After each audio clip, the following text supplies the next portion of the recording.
Hi, welcome back to my channel. My name is Brittany. I'm a cut flower gardener here in upstate New York, Garden Zone 6A. Today I wanted to talk about my spring bulb variety that I will be planting currently right now in the fall, mid-October, for beautiful spring blooms to come.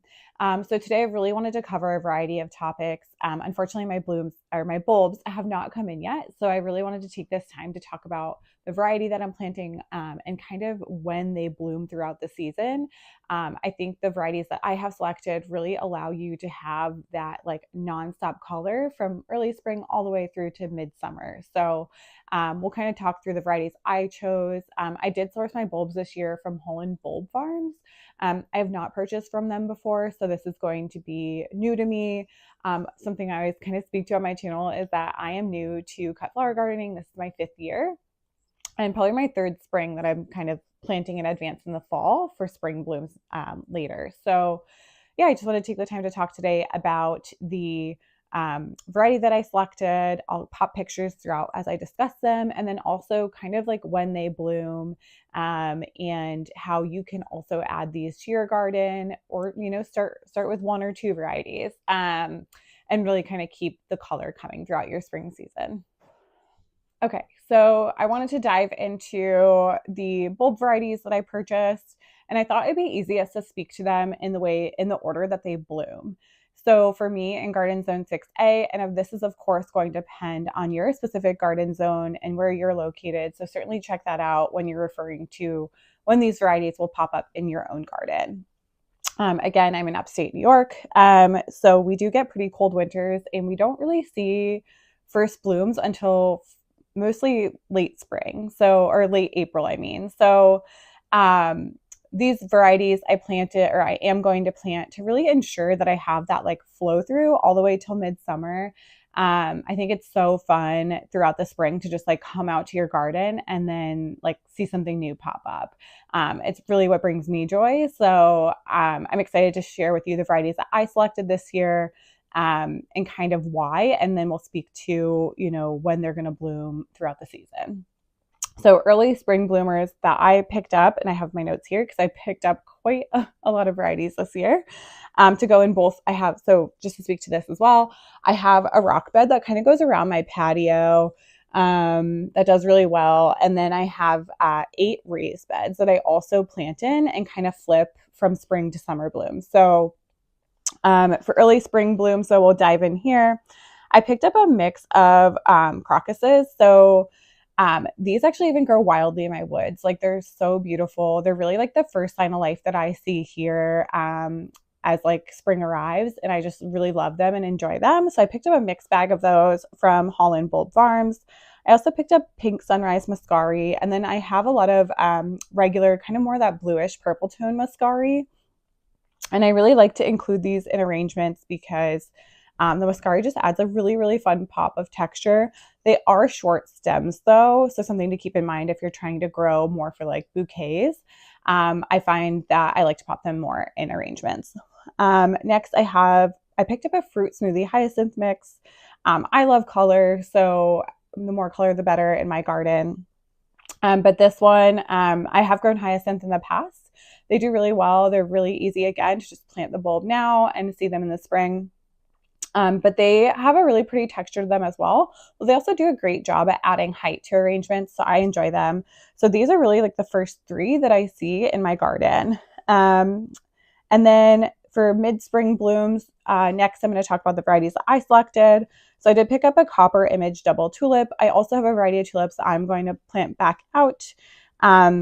I picked up mixed checkered lily Fritillaria, Persica purple Fritillaria. And Fritillaria is just like a really, really dainty flower. It adds such a great element to design. I also picked up pastel Peonies Ranunculus blend. So this just looked like a really interesting ranunculus blend to me. Again, that has the peonies in the name, so it almost does look like a peony. It's really, really pretty. And then I also picked up a mix of ranunculus in Merlot, pink, and yellow. They just have a really beautiful shape to them. I kind of label them as a supporting flower within arrangements and really enjoy them. So then next we have our late spring to early summer blooms. So for me, when I think of late summer here, I think of like end of May, beginning of June. It's really when I see these pop up in my specific garden. So I picked up an Allium bubble blend, a blue azure Allium, an Allium atropurpureum. Some of these names are very hard to pronounce, but we will do our best. I also picked up a Mediterranean Bells Allium.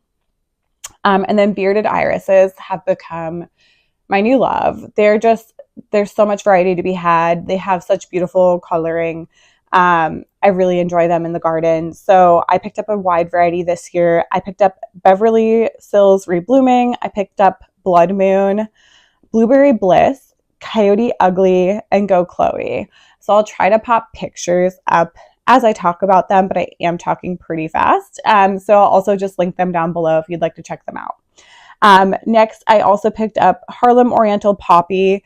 I am very lucky. When I purchased this house a few years ago, the woman who ran the gardens around the property before me, like such a beautiful job. Like the existing peonies, I'm so lucky to have. Like they're stunning. They just grow in masses in the early June months.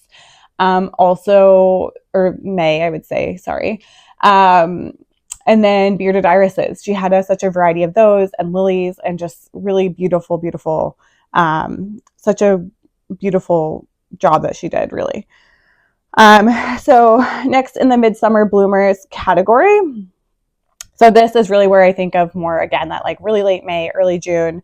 But peonies, I picked up Eden's Perfume and Carl Rosenfield. And then daylilies, I have a whole kind of like bed of these like next to my shed. So I really enjoy them, but I picked up some more interesting colors. Like, of course you have like the consistent orange that you kind of see around the tiger ones, but I did pick up Blueberry Cream, Dare to Love, and then Making Magic Reblooming. So I'll pop those above. And then lilies that I picked up as well. I picked up a bicolor Asiatic lily blend and then a corsage tiger lily, which I'll pop above as well. Lastly, I'm taking a stab at phlox. This is my first year. And I picked up a David Tall phlox. So we'll certainly see how that goes. But you can see all of these varieties that I'm speaking to really layer into your garden throughout the spring season and leave you having the ability to really like cut and bring them inside into arrangements, or you can admire them in your garden. I personally am just a florist at heart, so I get so much joy out of making arrangements, and these varieties really give me the freedom to play around with color, play around with texture, and like create interesting and dynamic arrangements all spring long. So certainly stay tuned, because when I do receive these bulbs, I'm going to go ahead and go out into the garden to plant them. So I'm going to take you on that journey with me and show you how to plant each of these different varieties, and also where I'm planting them between the raised beds and my rock garden. Also, I do have an upcoming video too that I'm hoping to dig up my dahlias. Again, I only have 8 raised beds, so I do transition them a lot from, summer to fall planting. So I already did a cool flower direct seeding video that you can find in my channel as well. That's really helpful. And then now we'll dive into digging up the dahlias. And then again, we'll have a video, a part 2 of this, where I go out and actually plant these varieties that I spoke to you about today. But thank you so much for hanging out with me. I'm really excited to see these varieties in the spring. I hope that you can pick up a couple from... So yeah, I hope that was helpful to kind of like plan out when you want to kind of get these out into your garden and what varieties you want to trial yourself. I think there's so much variety to be had in the spring, and it's so lovely to like really kick off that season with blooms and just keep it going. Like, it is literally almost Halloween here. We're in like the last couple weeks of October, and I still have my dahlias blooming. I feel lucky. And if you get them going in the spring, like, you get so much out of your season. I'm jealous of anybody a little south of me. I'm sure your season's a little bit longer, but for me, it's really April through October, end of October. And I like to keep it full and filled with flowers. And I also have spoken on my channel before too, but I think for me, I'm just always growing my knowledge, and I find so much joy and really learning how to grow each individual flower and yeah, see where the garden goes from there. But I know my garden will keep growing and my knowledge will keep growing. So happy to have you here with me and kind of take you on my journey of all the trial and errors that I make throughout my garden life. So thanks so much for watching. I'm going to go get my little lady. I think she just woke up from her nap, and then go pick up my son as well. Have a great day. What are you doing, bud? Oh, we're working on our pumpkin. Okay. I just wanted to say again, thank you for hanging out today for what I purchased for spring bulbs and what I'll be planting in the garden, part one. If you would like to like the video, subscribe, it's really helpful, and comment below, you know, what bulbs you're planting or what you're planting in general for your spring garden, any other things you think I should add to mine, and we have a lot of commentary. Oh, and you got all the pumpkins, babe. And yeah, more to come soon. I'm looking forward to really wrapping up the fall season and planting everything for spring, and kind of planning out from there what else I'm going to be adding and growing indoors to once January hits. Thanks so much.